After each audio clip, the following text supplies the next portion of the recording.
Order ko. Nabudol ako dito ni Busy Mommy eh. Kaya na-order na rin ako. Yung panglagay sa paa. Actually, ang mura lang niya ngayon.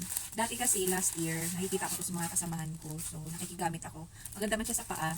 Yung work kasi namin, maghapon nakatayo eh. So, masakit sa paa. So, after nyan, kailangan ng pamparelax. So, nanghihingi ako nito sa kanila. 300 yung isang ganito. Samantalang ngayon, ang mura niya na. So, nakikita ko dun kay Busy Mommy. Kaya, yun, napa-order ako. Actually, 110 lang ito. Tatlo na. So, ito na. Natapos ko na sa pag-assemble. Tatawa. Nahirapan ako mag-assemble ng box. So, ito na. Kinuki Cleanse and Energize Foot Patch. Foot patch pala siya, guys. So, nasa 110 lang itong tatlo.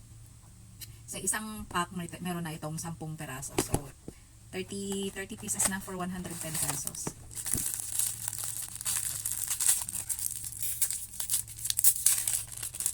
Ito pala siya, guys, oh. Para siyang merong powder sa loob. Parang tsaa.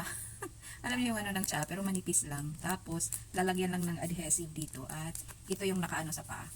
Ito yung nakadikit sa paa. Ganito. Adhesive tape. Tapos, ito yung patch.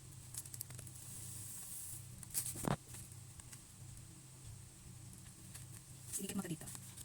Ayan. Tsaka, idikit sa paa. Try natin.